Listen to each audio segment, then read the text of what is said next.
The government. It loves you and wants to keep you safe and well. It even wants to make paying taxes, fines, and court costs easier for you. How? Well, you'll need to meet your straw man. He was born the same day you were. He looks like you, has the same name, and lives in your house, but you never knew he existed. You will have even paid his parking tickets or taxes. The worst part? He's been dead from day one. From every birth certificate, a legal personality, or legal fiction, is created with the same name to confuse little old you into thinking it's you. So, there's a human you and a paper you, or as it's commonly known, a straw man. So when it seems like government officials, court clerks, or the police are speaking English, they aren't.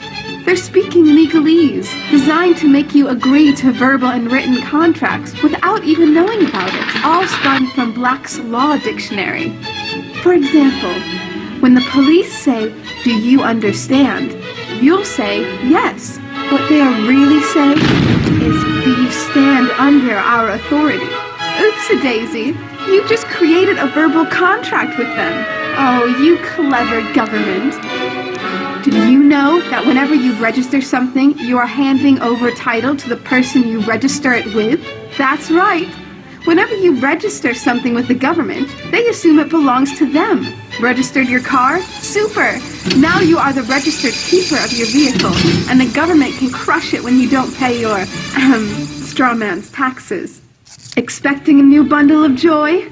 Well then you need to register your little darling with a birth certificate. Then they can start the process all over again and create a new straw man for your little one. Isn't that great? So when Junior grows up, he'll be able to generate revenue just like you have. When you notify on your baby by signing the birth certificate, your child becomes a ward of state. And if the government doesn't like what you're doing, they'll assume it's okay to take the child away or make new rules for things they don't like. Not enough school? Smacking your child? Shouting too loudly? And it's off to social services for the little one. When you get a bill, it's sent to you but belongs to your straw man, not you. That's why bills, fines, and summons start with Mr., Mrs., or Ms. Sometimes you'll see your surname in capitals, just like on a gravestone.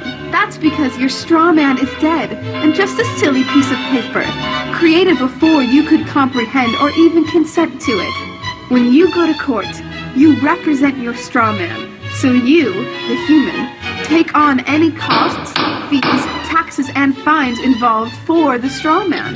The human you doesn't even need to pay them. But you made a contract with the court by appearing on behalf of your legal personality or straw man, just like the government knew you would. Confused? Well, don't worry. The government doesn't want you to know anyway. If you knew, you'd stop paying things like council tax and parking tickets. Because when you go to court, you are representing your straw man. You are you, alive and made of flesh and blood. Your straw man, or legal personality, is a piece of paper created from your birth certificate. And you think it's you. What a silly Billy. This is a certified true copy of my live statement of birth. You can get this by applying for it at the Registrar General. They'll give it to you. And it's very interesting because this is where it all began. This is the foundation document. All identification is generated from this document.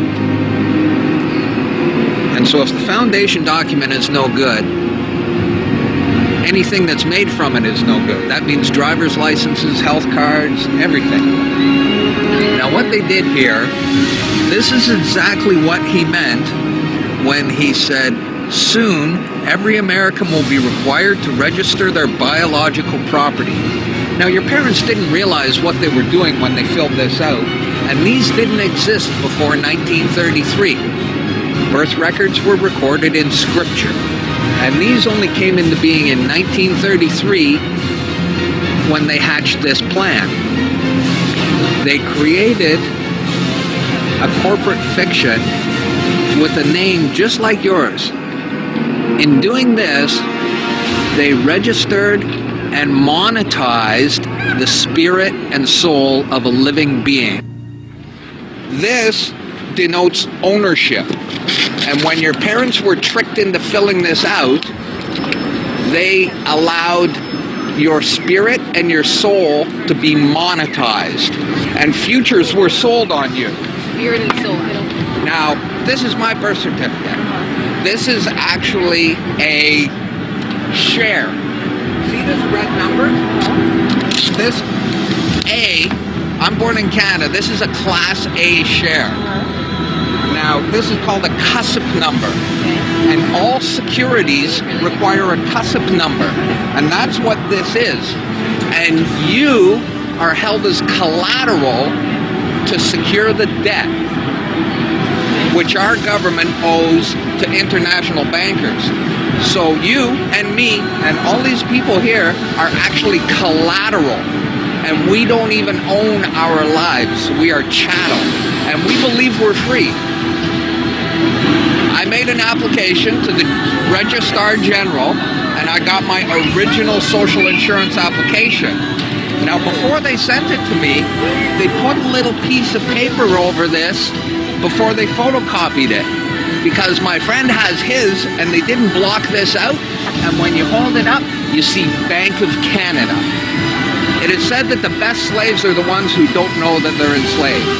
And we all have invisible chains on us, and we don't know it.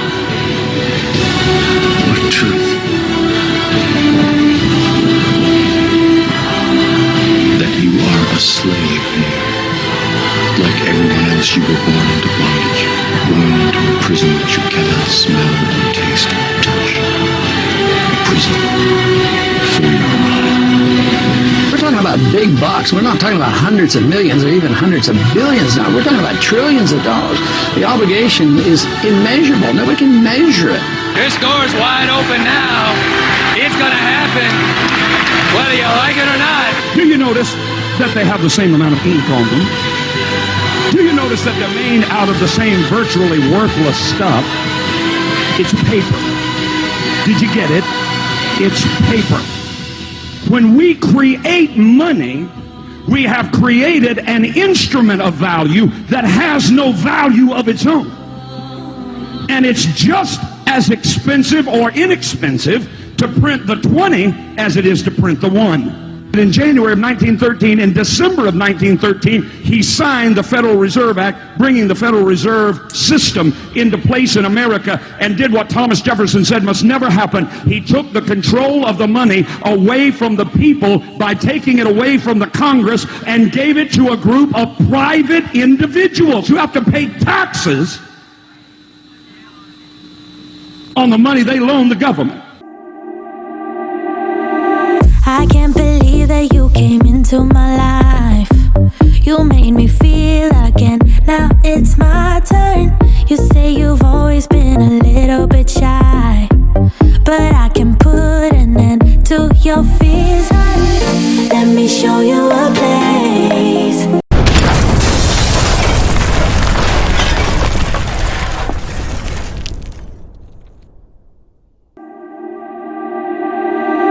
I can't believe that you came into my life. You made me feel again. Now it's my turn. You say you've always been a little bit shy, but I